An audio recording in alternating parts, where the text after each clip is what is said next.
नमस्कार, आप देख रहे हैं हिंदुस्तान डिजिटल न्यूज। आप देख रहे हैं नेताजी एक्सक्लूसिव का आज पहला एपिसोड, जिसमें हम मिलने आए हैं नीम का थाना भाजपा नेत्री सैनिक प्रकोष्ठ प्रदेश सह संयोजक भाजपा राजस्थान से वीरांगना कविता सामोता से। आज हम बात करने वाले हैं इनसे प्रदेश के गर्म मुद्दों के बारे में, नीम का थाना विधानसभा क्षेत्र के जो अहम मुद्दे हैं उनके बारे में आज इनसे बातचीत करने वाले हैं। चलिए इनसे पूछते हैं आज का पहला सवाल। तो आप बताइए, हाल ही में आपने नीमका थाना नगर पालिका के विस्तार का मुद्दा उठाया था। नगर पालिका में नगर परिषद बनाने का मुद्दा अपनी प्रेस वार्ता में आपने उठाया था। आगामी दिनों में प्रदेश सरकार का बजट आ रहा है, तो क्या आप सरकार से इसकी मांग करने वाली हैं? बिल्कुल, मैंने ये मुद्दा उठाया था नगर पालिका को नगर परिषद में बनाने के लिए, क्योंकि नगर पालिका की जनसंख्या लगभग 50,000 के करीब है। तो क्षेत्रफल की दृष्टि से अगर देखा जाए तो नगर पालिका का विस्तार होना चाहिए क्षेत्रफल, ताकि इसका विकास हो सके और जनता में एक सुव्यवस्थित उनका राहत मिल सके उनको। तो मैंने ये मुद्दा बिल्कुल उठाया था कि इसको नगर परिषद बनाया जाए। तो क्या आपकी पार्टी इसके लिए कोई आंदोलन या ज्ञापन वगैरह देगी? प्रदेश स्तर पर, पार्टी स्तर पर मैं बात करूंगी, और मुझे जहां तक अंदाजा है कि भारतीय जनता पार्टी विकास को लेकर हमेशा उसके पक्ष में रहती है। तो आंदोलन या ज्ञापन देने की जहां तक बात आती है तो पार्टी इसमें ज़रूर समर्थन करेगी जनता के पक्ष में, कि आंदोलन भी देंगे या ज्ञापन देना है। आप काफ़ी समय से विधानसभा क्षेत्र में सक्रिय हैं, तो क्या आपको भाजपा की तरफ से विधायक प्रत्याशी माना जाए? देखिए, मैं सैनिक परिवार से आती हूँ, और सैनिक परिवार जो है, मेरा परिवार सेवा भाव और समाज के जो विकास के कार्यों के लिए हमेशा जाना जाता है, और उसी भावनाओं को लेके मैं भारतीय जनता पार्टी से जुड़ी हूँ, और भारतीय जनता पार्टी से ही मैंने अपना राजनीतिक सफ़र शुरू किया है। रही प्रत्याशी की बात, तो वो भारतीय जनता पार्टी का शीर्ष नेतृत्व डिपेंड करेगा, वो सोचेगा, वो उसका विषय है कि वो किसको प्रत्याशी बनाता है। मेरा भारतीय जनता पार्टी ने जो मुझे जिम्मेदारी दे रखी है, मैं वो जिम्मेदारी मेरी पूरी समर्पण भाव से, ईमानदारी से पूरी कर रही हूँ। और आगे भी अगर पार्टी मुझे कोई जिम्मेदारी देती है तो मैं पूरा समर्पण भाव से और ईमानदारी से मेरा वो कर्तव्य का वो पालन करूँगी। अगर आपको पार्टी प्रत्याशी बनाती है बीजेपी अपनी तरफ से नीमका थाना विधानसभा क्षेत्र से, तो आप अपनी जीत को लेकर कितना आश्वस्त हैं? अगर पार्टी मुझे विश्वास जताती है तो ये मेरा अहोभाग्य है। मैं नीमका थाना की जनता और भारतीय जनता पार्टी के जो भी समस्त कार्यकर्ता हैं, उनको साथ लेकर भारतीय जनता पार्टी को विजय दिलाने का प्रयास करूंगी। और जो वर्तमान विधायक सुरेश मोदी हैं, उनके कामकाज, उनकी नीतियों के बारे में आप नीमका थाना में किस प्रकार से वो कामकाज कर रहे हैं, उसके बारे में आप क्या कहना चाहिए? वर्तमान जो विधायक जी हैं, उन्होंने जो कार्य किए हैं वो धरातल पे कम दिखाई दे रहे हैं, बाकी कागजों में ज़्यादा दिखाई दे रहे हैं। आपके सामने ही है, ये बुदौली रोड देखिए, ये रोड देखिए, जगह जगह से खड्डे खुदे हुए हैं। आम जन को कितनी परेशानी हो रही है, इसका अंदाज़ा तो आम जन ही लगा सकता है। एक हमारी विरासत थी, नीम के पेड़, बड़े बड़े जो 100 साल पुराने पेड़, उनको काट के ये कहा गया कि उनको दूसरी जगह शिफ्ट किया जा रहा है। तो ये हर व्यक्ति जानता है कि 100 साल पुराने पेड़ों को काट के आप दूसरी जगह शिफ्ट किए करोगे तो वो क्या हो पाएंगे? वो हमारी विरासत थे नीम के पेड़। कहीं भी अनुशासन देखिए, कहीं पे भी देखिए, कुछ भी, हर जगह पे जो वर्तमान विधायक हैं वो सफल नहीं हो पाए हैं। हर जगह उनका जो कार्यकाल रहा है वो विफलतापूर्वक ही रहा है। आप विपक्षी पार्टी उम्मीदवार को किस प्रकार लेते हैं? क्योंकि दो प्रमुख उम्मीदवार माने जाते हैं कांग्रेस में, जो एक दूसरे पे आरोप लगाते हैं, तो इससे क्या उनके कार्यकर्ताओं का मनोबल टूटता है? और आप इसको किस तरह से ले रही हैं? क्या आपको इससे बेनिफिट होगा? देखिए, भारतीय जनता पार्टी जो है वो काम करने में विश्वास रखती है और काम के आधार पर ही वो अपने कार्यकर्ताओं में विश्वास पैदा करती है। तो भारतीय जनता पार्टी की तरफ से या मनोबल टूटने की बात है, मुझे नहीं लगता कि भारतीय जनता पार्टी तो हमेशा सबको साथ लेके और विश्वास लेके चलती है। ये सवाल ये है कि कांग्रेस के दोनों उम्मीदवार एक दूसरे पे आरोप लगाते, तो उनके कार्यकर्ताओं का क्या मनोबल टूट रहा है, इसको आप किस तरह ले रही हैं? उनके कार्यकर्ताओं का मनोबल टूट रहा है, वो उनकी कार्यशैली के ऊपर डिपेंड करता है। कांग्रेस सरकार की जो कार्यशैली है उसकी वजह से अगर उनका मनोबल टूट रहा है तो वो बात अलग है। मैं हमारी भारतीय जनता पार्टी की बात कर रही हूँ कि भारतीय जनता पार्टी सबको साथ लेके चलती है और सबके विकास में अपना विकास मानती है। जिस तरह से ये है, तो क्या नीमका थाना में भाजपा या कांग्रेस मुकाबला है या कोई अन्य पार्टी को भी आप देख रही हैं? नीमका थाना में हालांकि कोई भी हर पार्टी अपने आप में बड़ी होती है, हम किसी पार्टी को छोटा नहीं मानते, लेकिन नीमका थाना में भाजपा और कांग्रेस में ही है। और भाजपा कार्यकर्ताओं में इतना जोश है कि 2023 में कांग्रेस के कार्यकर्ता नहीं टिक पाएंगे। जिस प्रकार से प्रदेश में भर्ती परीक्षाओं में हर आम परीक्षा में ये हो गया है कि पेपर आउट, उसको आप किस तरह से ले रही हैं? ये बात सही है कि 4 साल के कांग्रेस के प्रशासन में कोई भी ऐसी परीक्षा नहीं हुई है जिसका पेपर रद्द नहीं हुआ है। नवयुवक परीक्षा देते हैं, दिन रात मेहनत करते हैं और जब वो पेपर दे के घर तक नहीं पहुंचते तब तक उन्हें पता चलता है कि पेपर आउट हो गया। उनके सपनों के साथ, उनके भविष्य के साथ खिलवाड़ हो रहा है। उन किसानों के साथ जो अपने बच्चों को पढ़ाते हैं, महंगी शिक्षा देते हैं ये सोच के कि बच्चे कामयाब होंगे, लेकिन उन सब के भविष्य पे दाव पे लग जाता है, उन सब के सपने टूट जाते हैं। ये बच्चों के भविष्य के साथ बहुत ही गलत हो रहा है कांग्रेस शासन में। जिस प्रकार से सेकंड ग्रेड भर्ती का पेपर बस में लीक हुआ था, उसको लेकर क्या सरकार और प्रशासन की मिलीभगत हो सकती है? बिल्कुल, इसमें तो कोई शक करने की बात ही नहीं है, क्योंकि बिना शासन और प्रशासन के ये चीज़ें नहीं हो सकती। उनकी सह से ही ये हुआ है। और जिनको पकड़ा गया है वो पिछले दिनों भारत जोड़ो जो यात्रा थी या भारत तोड़ के भारत जोड़ो यात्रा निकाली गई है, तो उसमें राहुल जी के साथ भी उनको देखा गया है, सचिन पायलट जी के साथ भी उनको देखा गया है, और जो हमारे मुख्यमंत्री जी हैं अशोक गहलोत जी, उनके साथ भी उनको देखा गया है।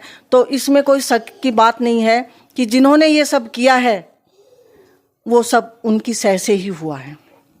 आपकी पार्टी बेरोजगारों और किसानों के मुद्दे पर अपना क्या स्टैंड रखती है? भारतीय जनता पार्टी हमेशा बेरोजगारों के लिए अपने मुद्दे उठाती आई है और हमेशा उनके पक्ष में सड़क पे या कहीं पे भी सदन में आवाज़ अपनी उसने उठाई है और उनके पक्ष में उन्होंने हमेशा न्याय दिलाने के लिए आगे रही है। आपकी पार्टी हर मुद्दे पर 10 तक गिनती गिनकर ऋण माफ़ी का मुद्दा उठाती है। राहुल गांधी के उस ऐलान के बाद किसानों की यह हालत है कि ज़मीन बिकने के कगार पर आ गई है। क्या सरकार ने वादा खिलाफी की है? बिल्कुल, 2018 में राहुल जी ने ये कहा था कि अगर सत्ता में हमारी सरकार आती है तो मैं 1 से 10 तक गिनती गिनूंगा और किसानों का कर्जा माफ। तो मैं ये पूछती हूँ कि क्या वो गिनती गिनना भूल गए या वो गिनती पूरी नहीं हुई? आज तक किसी भी किसान का कर्जा माफ नहीं हुआ है और हालात, ज़मीन नीलाम होने की बात नहीं, नीलाम हो चुकी, कई किसानों की ज़मीनें नीलाम हो गई हैं। किसान आत्महत्या, 300 से ज़्यादा किसानों ने आत्महत्या की है। किसान आत्महत्या करने को मजबूर हो गए हैं। तो ये मुद्दा जो ये है 1 से 10 तक गिनती, ये वाकई में सही है कि उन्होंने किसानों के साथ वादा खिलाफी की है। और जिस प्रकार से प्रदेश में लगातार सर्दी बढ़ रही है और किसानों की दिन में बिजली की मांग है, जो लगातार बिजली रात को दी जा रही है, रात को किसान उठकर परेशान होते हैं, उनसे पानी नहीं दिया जाता इतनी सर्दी में, तो क्या ये मुद्दा आपकी पार्टी प्रशासन और सरकार के सामने रखेगी? बिल्कुल, भारतीय जनता पार्टी हमेशा इस मुद्दे को उठा रही है और उठाती आई है। हम कमरे में, बंद कमरे में इतनी स्वेटर पहन के बैठे हैं। मैं किसान परिवार से भी हूँ। रात के समय में जब जमाव बिंदु के ऊपर पारा है और उस समय किसान खेतों में पानी देता है, कितने किसान, पिछली बार आपने देखा होगा, सुना होगा कि कितने किसानों की मौत हो चुकी थी रात के समय पानी की वजह से। तो ये सरकार को उनकी भावनाओं को ध्यान में देखते हुए कि दिन में बिजली देनी चाहिए, और इसके लिए हम सरकार से मैं विनम्र आग्रह करती हूँ कि किसानों की भावनाओं को देखते हुए दिन में उनको बिजली दी जाए, ताकि उनको कहीं तो राहत मिले। और अभी है हाल ही में 2nd ग्रेड का पेपर लीक हुआ है और उसमें जो बस इन्वॉल्व पाई गई थी, जो लोक परिवहन की बस है, उसमें पेपर सोल्व करते हुए उनको रंगे हाथों गिरफ्तार किया गया था, और जिसकी वजह से सामान्य ज्ञान का पेपर भी रद्द हुआ था। जाहिर है कि ये बस पहले जो परीक्षा हुई थी उनमें भी ये बस गई होगी, तो परीक्षार्थी लगातार उस परीक्षा को भी रद्द करने की मांग कर रहे हैं। तो इसके लिए क्या आपकी पार्टी आंदोलन करेगी या फिर सरकार को कोई? जहाँ बेरोजगार युवाओं के हक की बात होती है, वहाँ पे भारतीय जनता पार्टी ने हमेशा अपनी आवाज़ उठाई है, और आगे भी उनके हक के लिए भारतीय जनता पार्टी अपनी आवाज़ उठाएगी। नहीं, जो पिछली समय से जो लगातार पेपर आउट हुए हैं, जैसे रीट भर्ती मान लो आप, कांस्टेबल की भर्ती मान लो, अब ये 2nd ग्रेड, इन पर सरकार गिरफ्तारियां करती है लेकिन फिर वो छूट जाते हैं। तो क्या कठोर कानून लाने की आवश्यकता है या फिर सरकार बदलने की आवश्यकता है जनता को? कठोर कानून की भी आवश्यकता है, और जनता इतनी त्रस्त हो चुकी है कि उसको सरकार बदलने की भी आवश्यकता है। ये पिछले 4 साल से आपकी पार्टी पर आरोप है कि विधानसभा क्षेत्र नीमका थाना में सरकार या विभागों में जो घपलेबाजी हुई है उनके खिलाफ कोई बड़ा आंदोलन नहीं किया, तो क्या अब ऐसा होगा? कल ही एक सूचना आई, कल ही जो ये सड़क चल रही है कॉलेज के सामने, उसमें एक हादसा हुआ है, उसके बारे में आप क्या कहेंगे? सड़क जगह जगह खड्डे टूटी हुई है, इसके ऊपर सड़क हादसे हो रहे हैं, और भारतीय जनता पार्टी ने हमेशा, चाहे सड़क हो चाहे सदन हो, हर जगह किसान के हित में हो, चाहे बेरोजगारों के हित में हो, चाहे आम जनता के हित में हो, हमेशा मुद्दे उठाए हैं। और आगे भी रही नीमका थाना की बात, कि यहाँ पे भी समय समय पे ज्ञापन दिए गए हैं और मुद्दों को उठाया गया है। आपके सिवाय यहाँ पे कोई भी भाजपा नेता सक्रिय नज़र नहीं आ रहा है, इसका क्या कारण लग रहा है नीमका थाना विधानसभा क्षेत्र में? क्योंकि पिछले 4 साल से सिर्फ आप ही, चाहे पानी के टंकर डलवाने हो या कोई भी आमजन का मुद्दा हो, आपके सिवाय मीडिया में या कहीं भी ग्राउंड पे कोई नज़र नहीं आ रहा। भारतीय जनता पार्टी ने मुझे जिम्मेदारी दी है, और वो जिम्मेदारी मैं जनता के सुख दुख में शामिल होके उसको पूरी कर रही हूँ। और मैं भारतीय जनता पार्टी की एक कार्यकर्ता हूँ, और उस कार्यकर्ता के हिसाब से मैं अपनी भागीदारी सक्रियता से निभा रही हूँ। क्षेत्र में लगातार चोरी की घटनाएं हो रही हैं। पिछले दिनों चोरी तो होगी, सीना चोरी भी हुई, फायरिंग जैसी घटना हुई, तो उसमें आपका क्या कहना है? चोरी ही नहीं, नीमका थाना में तो चोरी, लूटपाट, अपहरण, डकैती, क्या कुछ नहीं हो रहा, रंगदारी, सब चीज़ें, मतलब जो नीमका थाना एक शांत और सुरक्षित क्षेत्र माना जाता था, आज आए दिन ये सब चीज़ें देखने को मिल रही हैं, सुनने को मिल रही हैं। पहले अखबारों में धार्मिक आस्था के अनुसार हमारा क्षेत्र माना जाता था, लेकिन आज जब पेपर उठा के देखते हैं तो पेपर में सबसे ज़्यादा वहाँ चोरी हुई, वहाँ डकैती हुई, वहाँ ये अपहरण की घटनाएं सुनने को मिलती हैं। तो यहाँ की कानून व्यवस्था बिल्कुल फेल हो चुकी है। आपकी पार्टी आमजन के लिए सड़क पर कब उतरेगी? यानी लगातार चोरी की घटनाएं हो रही हैं और जिस प्रकार से जो प्रशासन ने अनदेखी की है आमजन की, तो आपकी पार्टी के जो कार्यकर्ता हैं वो आमजन के लिए सड़क पर कब उतरेंगे? भारतीय जनता पार्टी हमेशा लोगों के हित में सड़क पे उतरी है और उनको न्याय दिलाने के लिए हमेशा प्रयास में रही है। आपकी पार्टी के नेता ओ माथुर ने कहा था कि 100 से ज़्यादा नेताओं की टिकट काट कर बीजेपी गुजरात मॉडल पर चुनाव लड़ेगी। ये नेता कौन हो सकते हैं? देखिए, किसकी टिकट कटेगी और किसको टिकट मिलेगी, ये सब शीर्ष नेतृत्व और प्रदेश नेतृत्व के ऊपर का विषय है। हम पार्टी के बहुत छोटे से कार्यकर्ता हैं। हमें जो जिम्मेदारी मिलती है, हम वो जिम्मेदारी अपनी ईमानदारी से निभाते हैं। जिस प्रकार से आम आदमी पार्टी ने पंजाब में 1% जीत हासिल की थी, तो आगामी समय में राजस्थान में भी, या फिर यूँ कहें कि नीमका थाना विधानसभा क्षेत्र में, उनके हिसाब से आप क्या कहना चाहेंगे? क्या आम आदमी पार्टी यहाँ पर कुछ कर सकती है कमाल? जिस प्रकार से उनके ऑफर दिए जा रहे हैं लोक लुभावने जनता को फ्री के। पार्टी अपने आप में कोई भी कम नहीं है, लेकिन मुकाबला हमेशा कांग्रेस और भारतीय जनता पार्टी में होता है। और जैसे अभी मैंने थोड़ी देर पहले ही बताया था कि भारतीय जनता पार्टी के कार्यकर्ताओं में इतना जोश है कि कोई भी पार्टी उसके सामने नहीं टिकेगी। अभी केंद्रीय गृह मंत्री अमित शाह जी और भाजपा के राष्ट्रीय अध्यक्ष जेपी नड्डा कह चुके हैं कि राजस्थान में आगामी जो 2023 का चुनाव है वो नरेंद्र मोदी के नाम से लड़ा जाएगा। तो इस लिहाज से तो ये माना जाए कि 2023 में राज्य को कोई नया चेहरा मिलेगा, सीएम कैंडिडेट। उसके बारे में आप कुछ?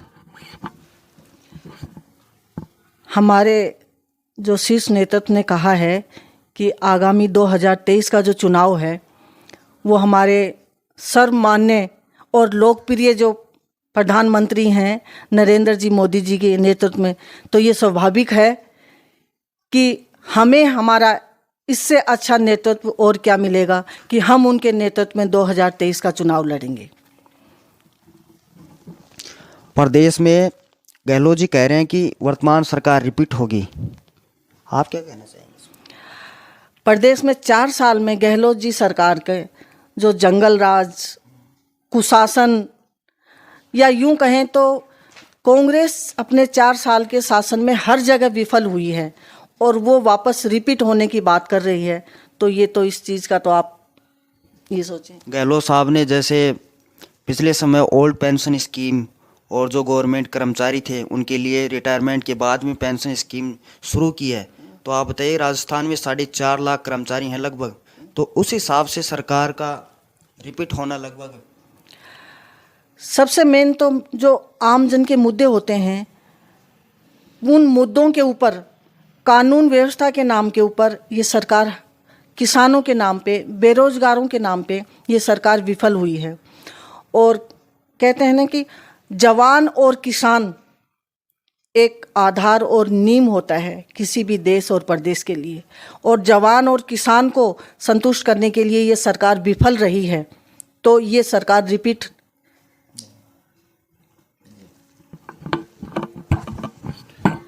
5 साल भाजपा और 5 साल कांग्रेस, ये ट्रेंड रहा है राजस्थान में, लेकिन गहलोत जी बोल रहे हैं कि रिपीट होगी, तो इस पर कुछ?